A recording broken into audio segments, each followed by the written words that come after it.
Dieu, viens à mon aide.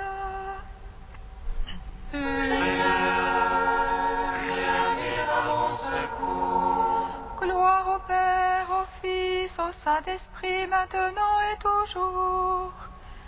Dans les siècles, Amen. Alléluia. Roi du ciel, consolateur, Esprit de vérité, toi qui es la raison, toi qui emplis tout, trésor de grâce et donateur de vie, viens et demeure en nous. Purifie-nous de toute souillure et sauve nos âmes. Toi qui es bonté.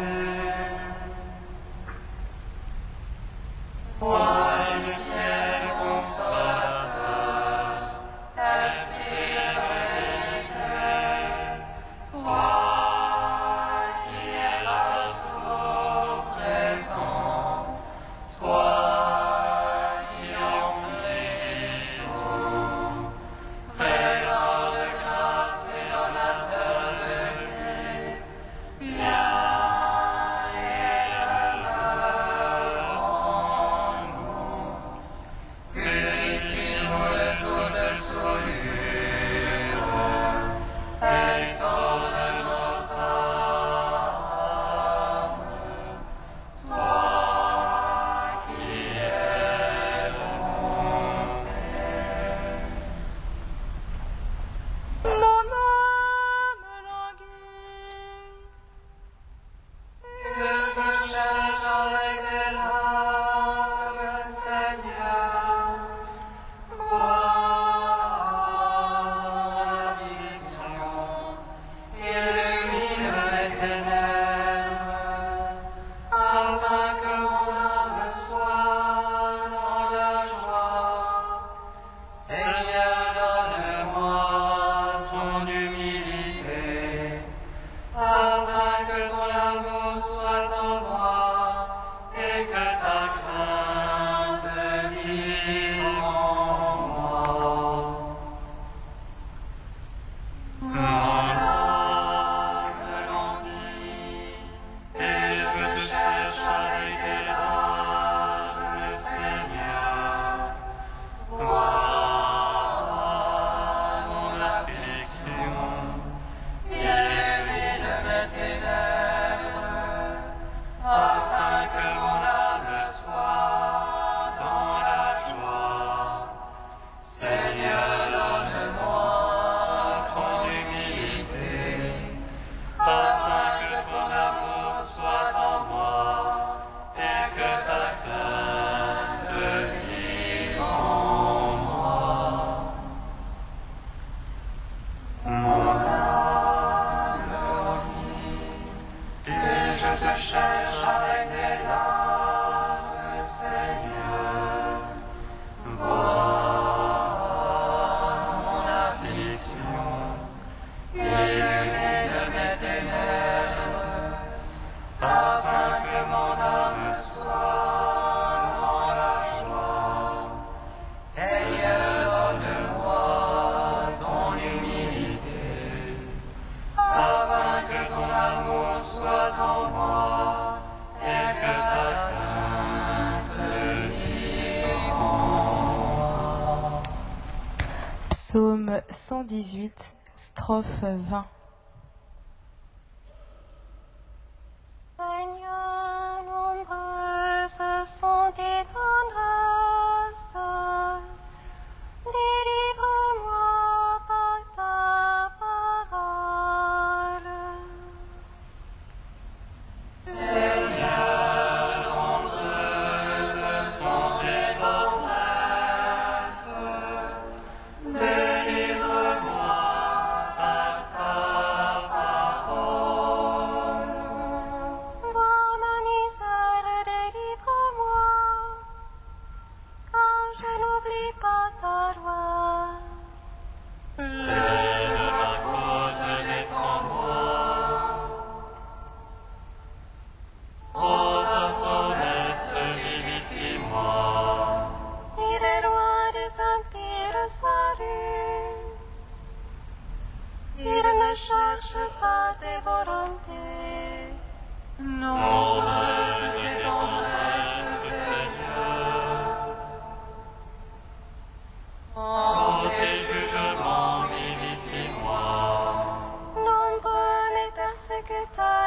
oppresseurs. Je n'ai pas fléchi sur ton témoignage. J'ai vu les renégats et pécheurs. Ils n'observent pas ta promesse.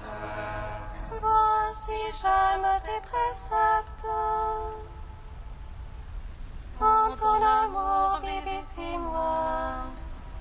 Veille le principe de ta parole. Oh, éternité des jugements. Oh, Père, en Fils, au Saint-Esprit. Oh, les siècles des siècles. Amen.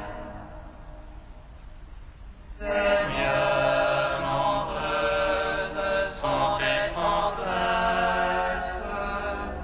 Délivre-moi par ta parole. Psaume 128. Je suis là, quand j'entends parole, et tu réponds, mon Dieu. Je suis là et je t'appelle, et tu réponds, mon Dieu. Tant il montre qui dès ma jeunesse, à Israël de le dire. Quand ils m'ont dragué dès ma jeunesse, ils n'ont pas eu le dessus. Sur mon dos labouré les laboureurs, allongeant leur sillon. Mais le Seigneur qui est juste a mis en pièces le jour des impies. Qu'ils soient tous confondus, repoussés, les ennemis de Sion. Qu'ils soient comme l'herbe des toits, que aussi le vent d'est. Le moissonneur ne remplit pas sa main, ni le liard son giron. Et point ne diront les passants. Le Seigneur vous bénisse. Gloire au Père, au Fils, au Saint-Esprit. Pour les siècles des siècles. Amen. Je suis là et je t'appelle, et tu réponds, mon Dieu. Psaume 129. Des profondeurs, je crie vers toi, Seigneur. Écoute mon appel. Que ton oreille se fasse attentive au cri de ma prière. Si tu retiens les fautes, Seigneur, qui donc subsistera? Mais près de toi se trouve le pardon. Je te crains et j'espère. Mon âme attend le Seigneur. Je suis sûre de sa parole. Mon âme attend plus sûrement le Seigneur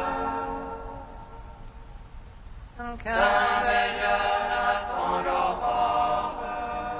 Que le veilleur espère l'aurore. Et Israël le Seigneur.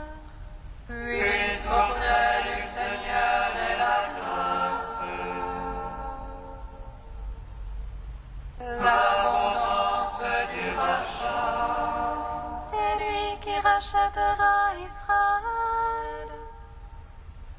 de toutes ses fautes.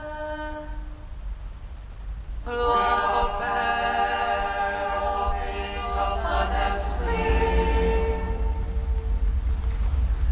pour les siècles des siècles. Amen. Je suis là et je t'appelle, et tu réponds, mon Dieu. Prière d'Esther, page 258. Ô mon Seigneur, notre roi, tu es l'unique. Je n'ai d'autre recours que toi. Viens à mon secours car je suis seule. Je jouerai ma vie pour ton nom. Dès le berceau au sein de ma famille, j'ai appris que c'est toi, Seigneur, qui as choisi Israël entre tous les peuples pour être ton héritage à tout jamais. Tu as traité nos pères comme tu l'avais dit, et puis nous avons péché contre toi. Alors tu nous as livrés aux mains ennemies pour les honneurs rendus à leur Dieu. Mais l'amertume de notre servitude ne suffisait pas. Ils ont mis leurs mains dans celle de leurs idoles. Alors que fait disparaître Israël ton héritage, éclaire les bouches qui louent le Dieu unique. N'abandonne pas ton sceptre, Seigneur, à ceux qui ne sont pas. Point de sarcasme sur notre ruine, retourne ses projets contre leurs auteurs. Souviens-toi, Seigneur, manifeste-toi au jour de notre tribulation et de nos peines. Et à moi donne du courage, roi des dieux et maître tout-puissant. Et nous, sauve-nous par ta main. Viens à mon secours car je suis seule. Je n'ai rien à part toi, Seigneur. De toutes choses tu as connaissance.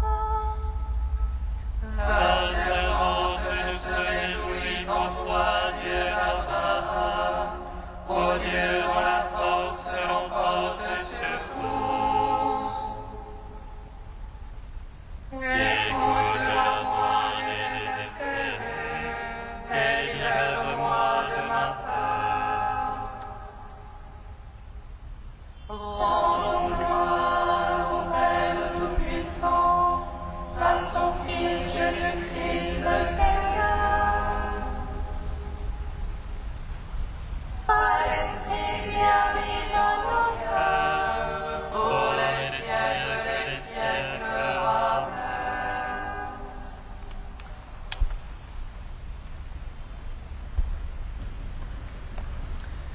De Jean la France, préférez Dieu, tout est possible à celui qui croit.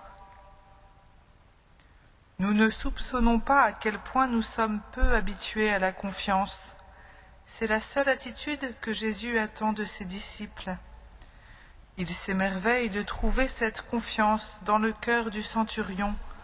En vérité, je vous le déclare, chez personne en Israël, je n'ai trouvé une telle foi.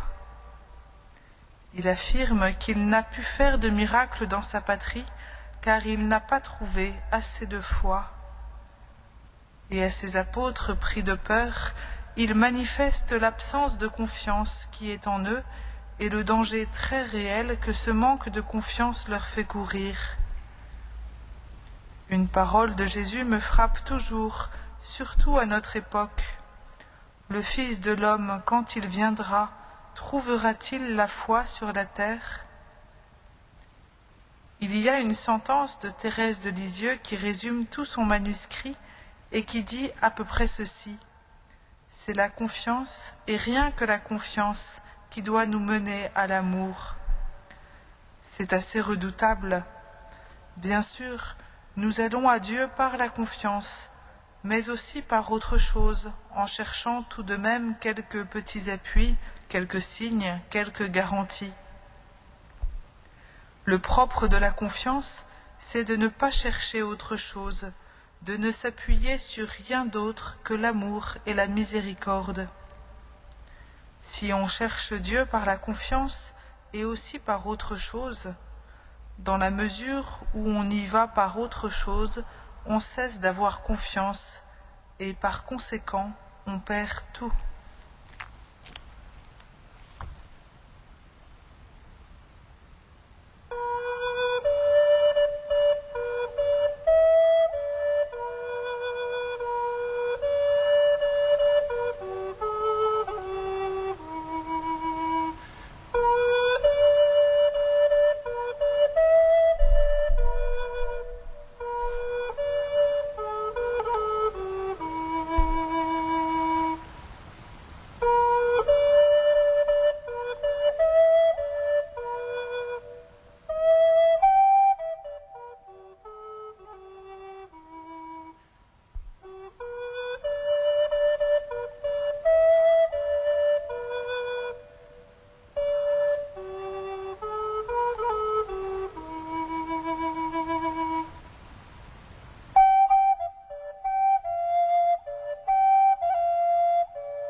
À ta parole, Seigneur, soutiens-moi, et je vivrai.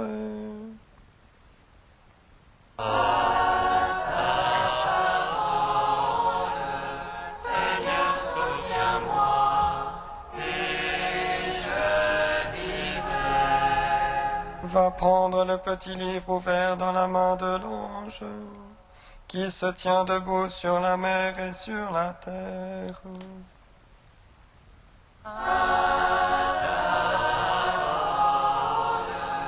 Seigneur, soutiens-moi, et je vivrai. Lecture de l'Apocalypse de Saint Jean. Au cours d'une vision, la voix venant du ciel que j'avais déjà entendue me parla de nouveau.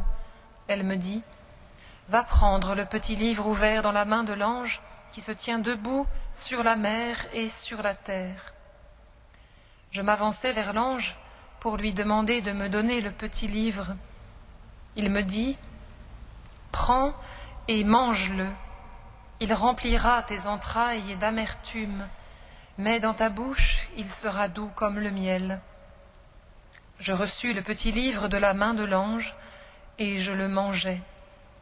Dans ma bouche, il était doux comme le miel, mais quand je l'eus avalé, il remplit mes entrailles d'amertume. Alors on me dit: il faut que tu reprennes ta mission de prophète, tu parleras sur un grand nombre de peuples, de nations, de langues et de rois. Gloire à toi, Seigneur, louange à toi. Gloire à toi,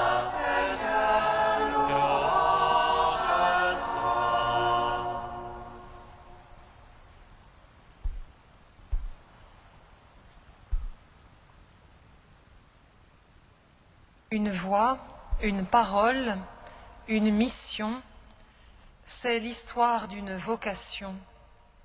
Va prendre le petit livre, prophétise contre une foule de peuples, de nations, de langues et de rois. Va et parle en mon nom, pas de doute, c'est bien une vocation.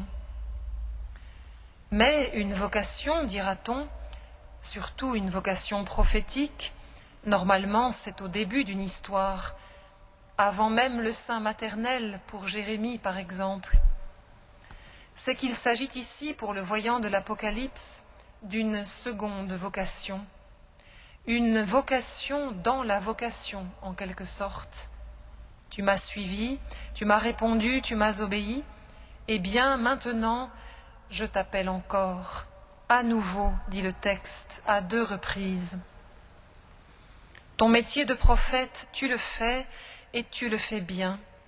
Tu regardes, tu témoignes, tu parles et tu écris, tu es un bon, un vrai prophète. Mais maintenant, ce ne sont pas seulement tes yeux ou tes lèvres dont j'ai besoin, c'est ton être tout entier, ta vie, ta chair, tes entrailles. Pourquoi cela? Pourquoi maintenant? On a le droit et peut-être le devoir de se le demander. Frères et sœurs, depuis que le livre scellé de 7 sceaux a commencé d'être ouvert, sceau après sceau, entre le chapitre 5 et le chapitre 8 du livre de l'Apocalypse, le monde qu'il décrit dévoile en même temps et progressivement son visage de souffrance, de violence et de mort. Dès lors, le prophète n'est plus seulement le témoin terrestre de la liturgie du ciel, mais encore, et comme nécessairement, le témoin de la terre en ce qu'elle souffre du ciel qui advient en elle, comme une femme crie dans les douleurs et le travail de l'enfantement quand son heure est venue. Douleur d'entrailles, auquel le prophète est mystérieusement associé quand il lui est demandé d'avaler le petit livre. On l'avait prévenu, et c'est exactement ce qui s'est passé. Il te remplira les entrailles d'amertume, mais dans ta bouche, il aura la douceur du miel. Douceur à cause de la présence certaine du ciel et de celui qui le remplit de sa victoire définitive sur toute souffrance, toute violence et toute mort. Mais aussi, et plus sensiblement parce que jusqu'en sa chair, amertume pour celui qui mange les herbes de la Pâque, qui les avale et s'en nourrit, comme autrefois le peuple en toute hâte mangeait avec l'agneau les azimes et les herbes amères. C'est moi, le Seigneur ton Dieu, qui t'ai fait monter de la terre d'Égypte. Ouvre large ta bouche et je l'emplirai. Car il faut la vie du prophète, et pas seulement ses yeux ou ses lèvres. Il faut son être tout entier, son histoire, sa peine. Il faut qu'il ouvre la bouche et mange le petit livre ouvert. C'est sa part à lui et elle est nécessaire. Ses entrailles dussent-elles en brûler? Il faut sa vie donnée, livrée comme celle de son maître, pour tous ceux de ses frères qui ont oublié ou qui ne savent pas encore que le libérateur a déjà passé pour eux la mer de leur propre mort.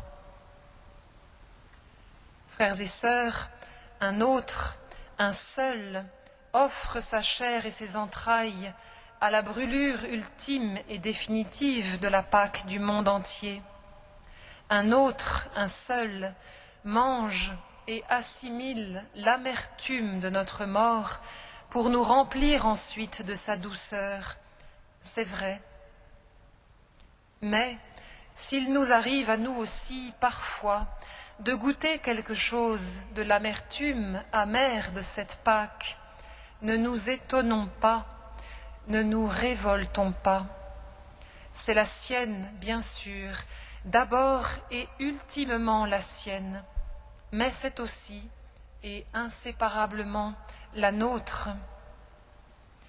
Car où vivrait-il sa Pâque, sinon justement dans ce qui meurt en nous, sinon à l'intérieur des limites de cette vie qui est la nôtre, marquée toujours par la faiblesse et la fragilité.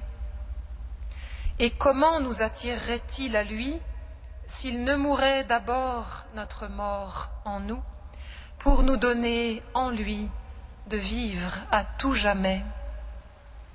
Alors seulement, ces êtres parfaitement renouvelés que nous serons en lui, et pas seulement les yeux ou les lèvres, mais tout jusqu'aux entrailles, mangeront et se rassasieront avec lui du miel de son éternité.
Nous te prions.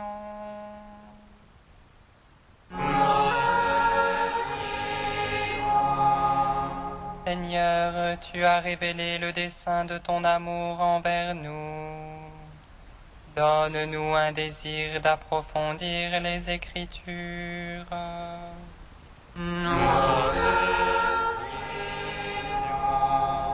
Seigneur, tu as donné à Saint Clément la force de témoigner jusqu'à la mort. Que ta grâce lumineuse garde aussi notre pape et toute l'Église de Rome.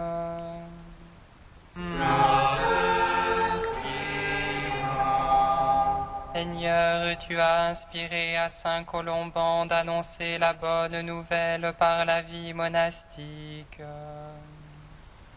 Donne-nous de demeurer fidèles à ton nom et garde l'Église irlandaise.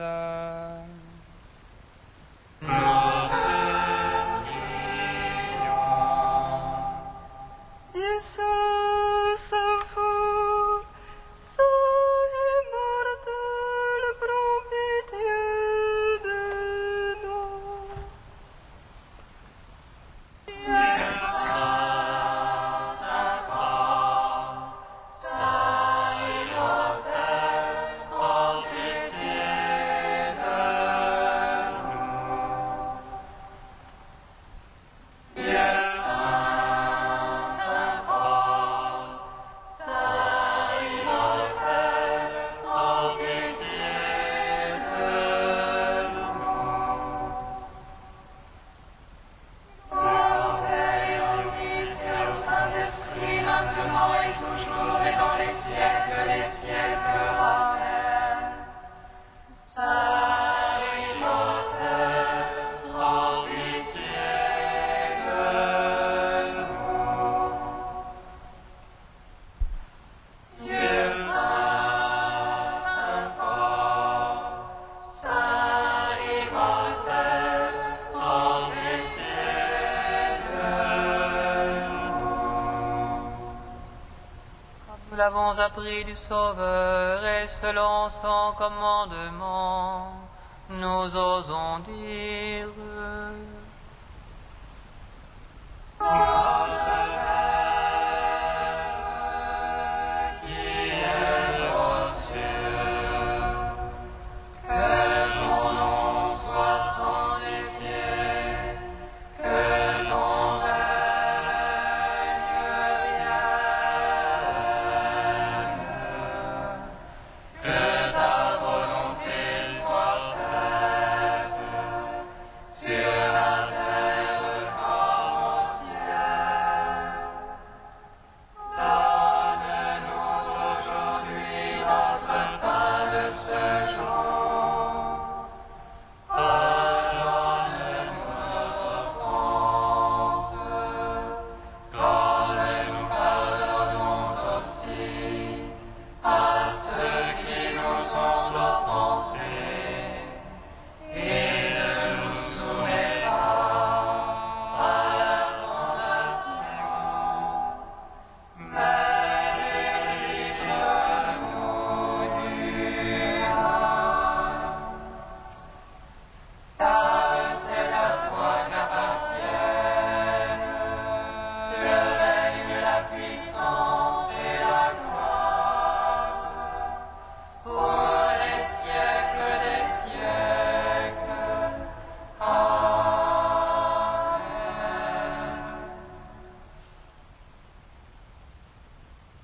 Seigneur, tu as merveilleusement réuni en Saint Colomban le souci de l'évangélisation et l'attachement à la vie monastique. Permets qu'à sa prière et comme lui, nous mettions toutes nos forces à rechercher ton seul amour et à faire grandir le peuple des croyants. Par Jésus-Christ, ton Fils, notre Seigneur et notre Dieu, qui règne avec toi et le Saint-Esprit, maintenant et pour les siècles des siècles. Amen. Bénissons le Seigneur. Nous rendons grâce à Dieu. Amen.